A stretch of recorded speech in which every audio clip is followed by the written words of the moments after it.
All right, we're going to spend a little time on demand planning, just a little bit. This is a bit of a teaser kind of discussion. Talk a little bit about why are we adopting a demand planning solution into our environment, why we chose to partner with SKU Science, which is a firm based in France. And I'll talk a little bit about them in a minute. How the integration works between the two platforms. We'll do a little bit of an overview, talk about some of the key features of their software. I'll show you a little bit of a demo so you get an idea, and then we'll talk about next steps and market launch. So you talked about this a little bit in my opening remarks. There's a lot of opportunity out there for us to, as a company, to provide a more complete supply chain solution. The fact that we didn't have a forecasting / demand planning solution has really not been a deterrent for us. We've grown very well as a business without that.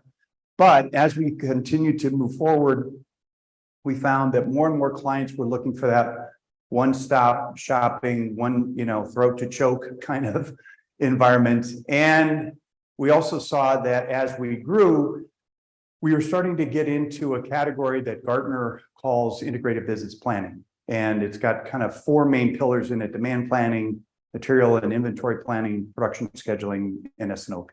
Those are the foundational elements of a typical IBP package. And that would be things like SAP's APO, their new IBP, Blue Yonder, Kinaxis, vendors like that. That's the kind of category that we were evolving into. So we realized that sooner or later we were going to have to cross this bridge. It obviously gives us a more complete solution. It widens the range of inventory or planning techniques we can provide functionality around. Enhances the value of our S&OP module because there's a direct feed, and I'll illustrate this when we do the S&OP session this afternoon.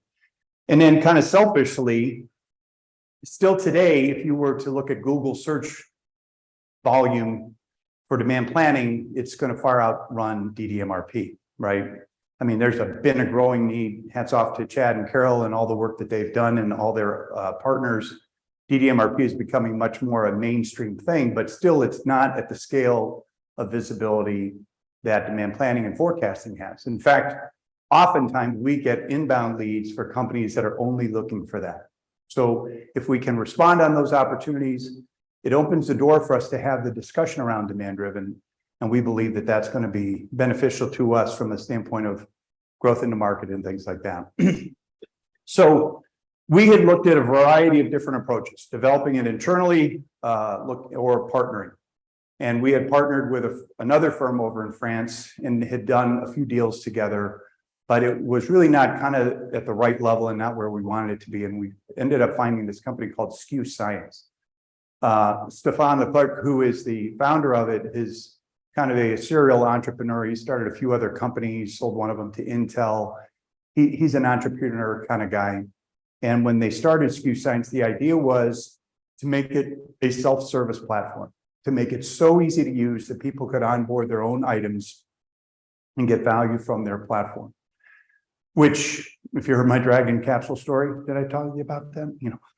That is absolutely where I think we need to go. So I think philosophically, they were very much in the same paradigm as we are trying to go from the standpoint of software development and functionality and how you render those for clients. The team that he's got there are very, very talented, very much a like-mind kind of cadre.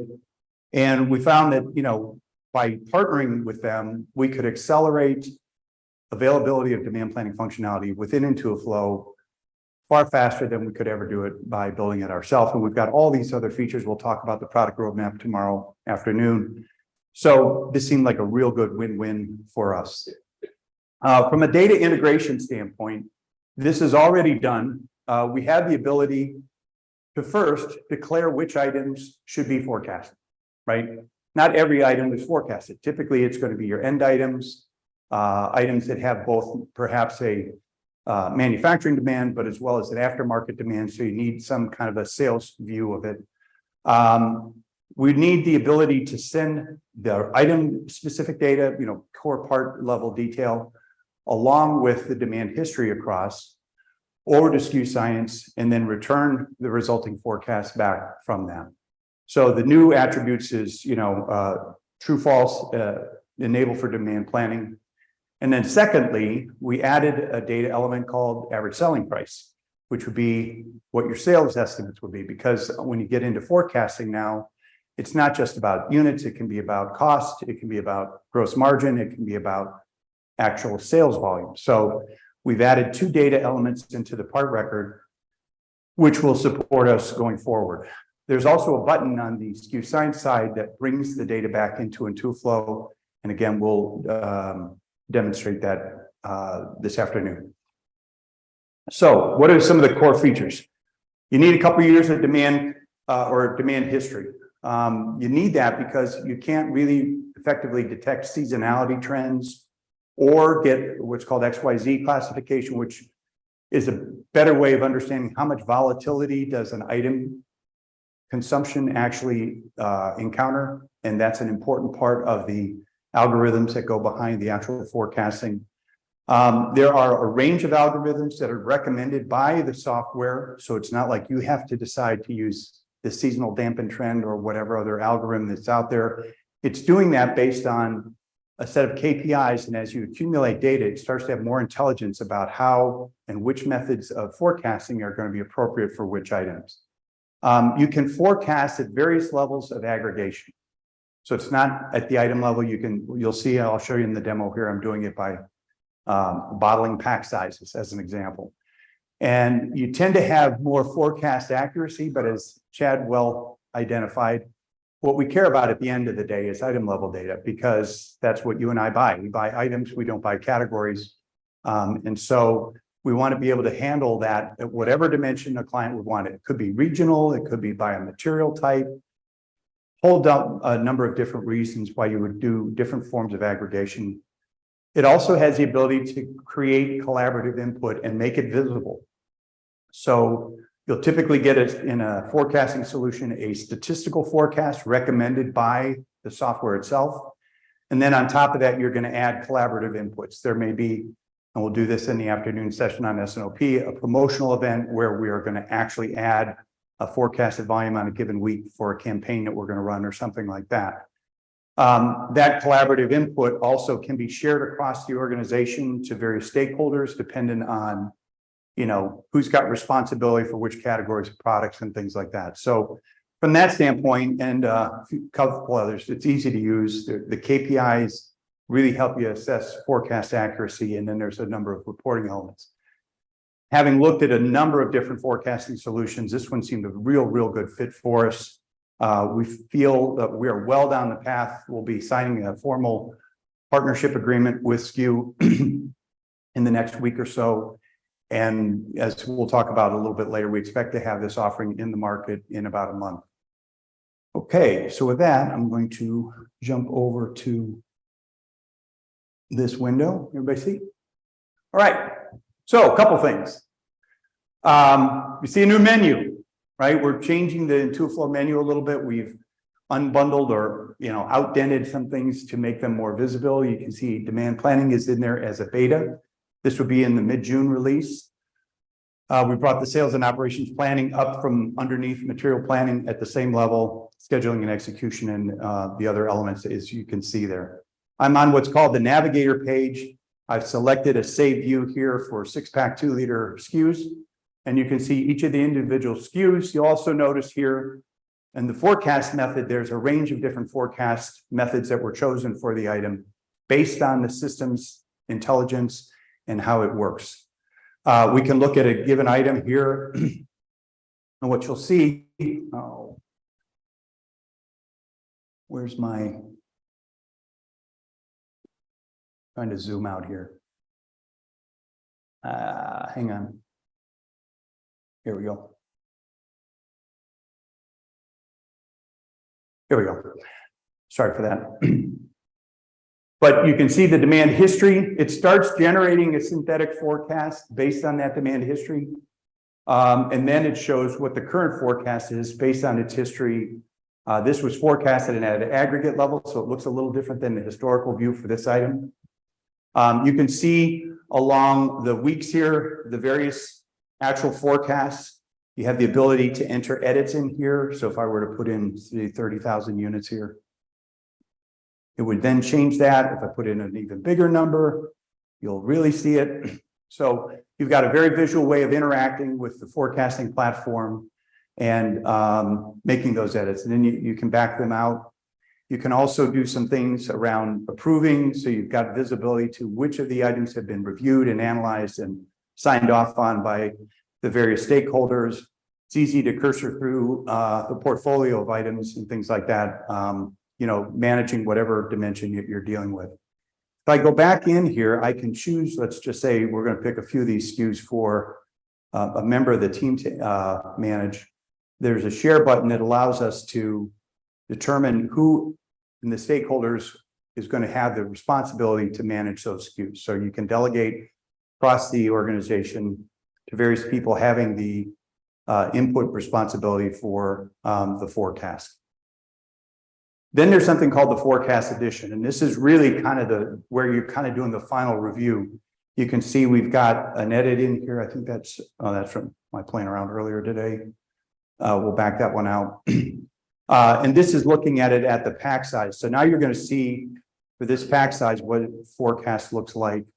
You have the ability to toggle through these, make adjustments. I'm forecasting out 78 weeks into the future. I don't think that's necessarily a useful thing to do. Keep it within a relevant range where you're going to get value from it. And so, but it can handle that so that for your longer range adaptive enterprise questions, if you want to do some longer term modeling, you'd be in a position to do that. So on this panel that we send the data back to Intuiflow. So after we've gone through this process, that data is going to go back to the Intuiflow environment as the forecasted demand. If we are exploding through the bills of material forecast down to the child components, it will generate all that child dependent forecast demand and allow you to utilize all of that inputs when you do your work in the S&OP module.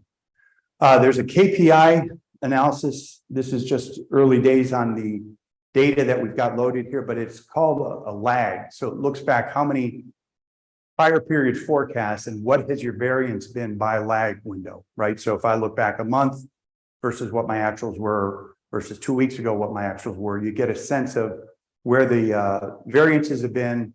That helps improve the forecasting process and very, very much kind of state of the market, if you will, in terms of functionality and things like that. And then there's some dashboards that allow us to look at our historical situation with the forward-looking forecast, look at it against budget. You can load budgets in as well.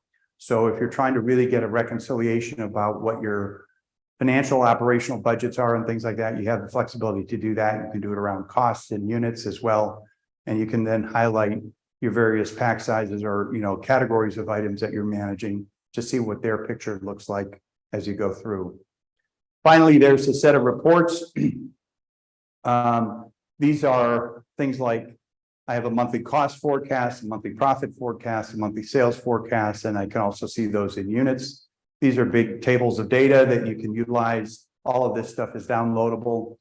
So if you have a need to use some Excel spreadsheets to handle some of this other activities around your forecast, you've got the option to do that as well. So just a real quick look at what we're doing. We're going to be doing a launch series of events like webinars, where we'll do a much deeper dive on the functionality itself, probably in the month of June, and really kind of starting to champion this out into the market. Where's my presentation again? Okay, and we'll go back here. All right. So in terms of the launch strategy, this is going to start in a beta release. We're not expecting the world's beating down our door. We're going to have 100 subscribers to it right off the bat. We would expect to get a handful of clients on it in the first few months. There's a number that we've already kind of foreshadowed this functionality to that have expressed quite a bit of interest. We are going to deploy an environment of SKU Science within our own Azure, Microsoft Azure hosting environment. So it will be within our security perimeter and kind of compliant with all the security policies that we've been putting in place over the years. And we'll be kind of the single point of contact in terms of managing it and dealing with service level agreements and things like that, site up and whatnot. It's going to be in the legacy version, the bolt-on version, if you call it, the non-NetSuite version, if you want, for those NetSuite folks out there, for the first release. We are going to keep an eye on progress with this platform, how well the market responds to it. And then we would look, kind of in the second half of the year at the rate of adoption. What were the lessons learned that we gained from all of this? They are continuing to adapt and improve the platform itself. So there will be some of their own upgrades that are going on. And then we've already had discussions around how do we then couple this into our NetSuite version, because we know there's a lot of interest on the NetSuite side for that capability. Many of the techniques that we've used to bring it into the legacy version of Intuiflow would be applicable in that environment, but we just haven't put the development effort into it to this point in time. So that'll be a little bit of a to be determined from the standpoint of both market response as well as freeing up bandwidth on the technical side to make those things happen. So that's just kind of an early teaser, if you will. Not the world's best forecasting guy, I'll admit. Chris, I'm sure, is a really good forecaster, but there's a lot to learn here. And obviously, we're mobilizing our team and our client success folks and our sales folks on how to represent and sell this into the market. But we are very confident, based on the early feedback we've seen thus far, that it's going to be a difference maker for us going forward. Any questions on all of that?